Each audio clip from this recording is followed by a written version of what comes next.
A'udhu billahi minasyaitanir rajim. Bismillahirrahmanirrahim. Assalamualaikum warahmatullahi wabarakatuh.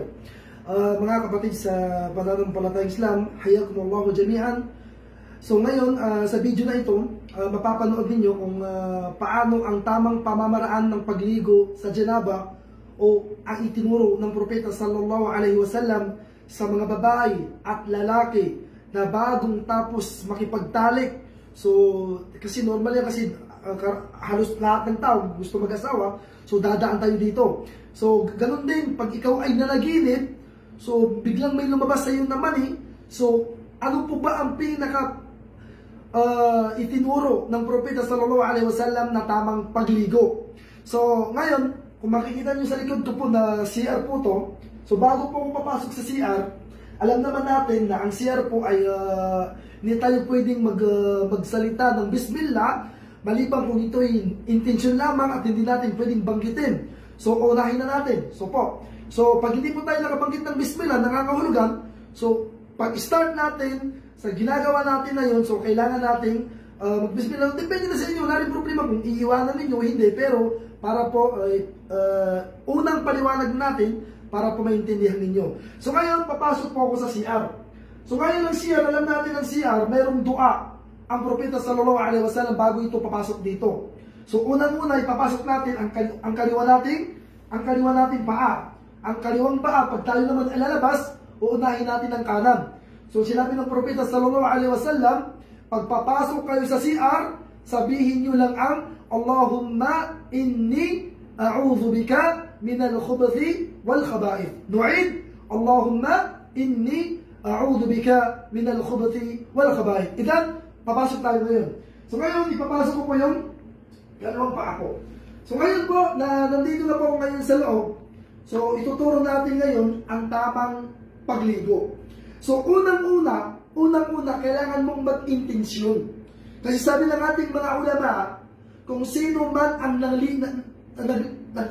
naligo mula sa janaba at hindi siya nakapag-intensyon na yung ligo niya na yun ay para doon sa janaba dahil sa pagkikipagtalik niya, may lumabas sa kanya, kailangan niyang ulitin ang kanyang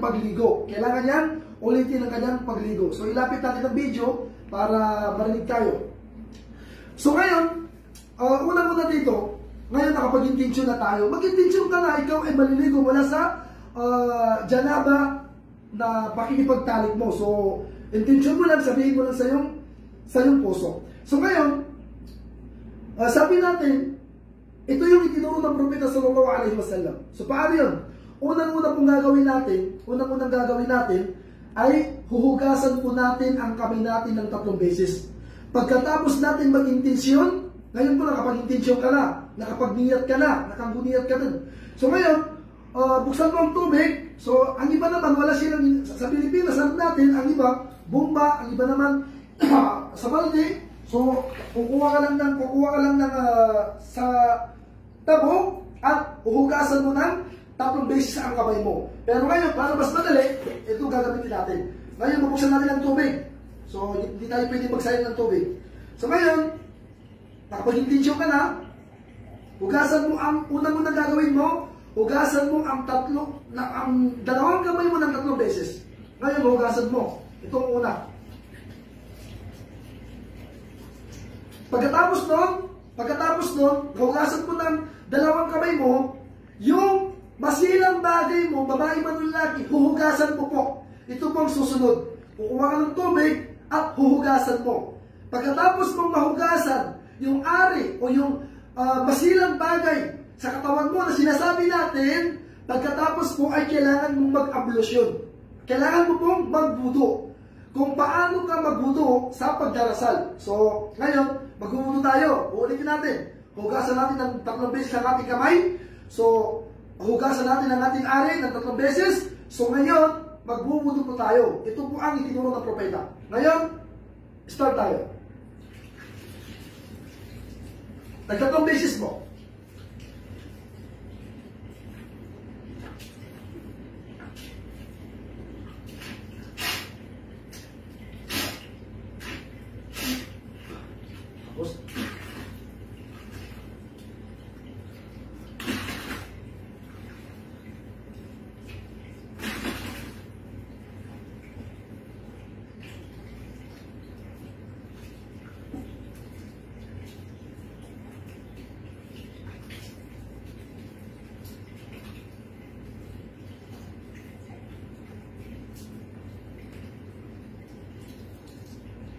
So ngayon, tapos na tayong magwudu.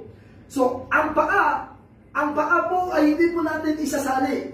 Dahil ang propeta, ang ginawa ng Rasulullah, ipinapahuli niya ang kanyang dalawang paa sa kanyang pagligo. So, anong gagawin natin ngayon? Ngayon, tapos na tayo ngayon mag-ablusyon. Ang susunod natin na gagawin ay ano po? Kukuha tayo ng tubig. So, ngayon, kung ganito, bubuksan natin. Tignan natin. Kung kukuha ba. Okay, yun na po. So, ngayon, gumana na. So, hindi naman mo masasaya kasi may pagkitao na yan. So, ngayon, gagawin mo, hugasan mo muna yung ulo mo na 3 beses. Taslin. So, ngayon, kukunin mo 3 beses po. Ganyan. Tapos, ngayon, pagkatapos nun, yung sa side na kanan ng katawan mo po ang isusunod mo. 3 beses din po hanggang paa. So, gagawin mo, babasahin mo sa ganyan. Tapos, sa baba, 3 beses po. Ganyan. Hanggang sa baba.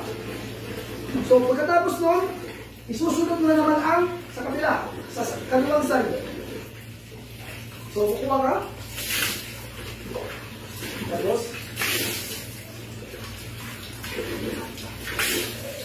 Tapos, pagkatapos nun, dito mo na po isusunod ang 2 paa. Isusunod mo po ang 2 paa. So, ngayon, hugasan mo na yung 2 paa mo, 3 beses.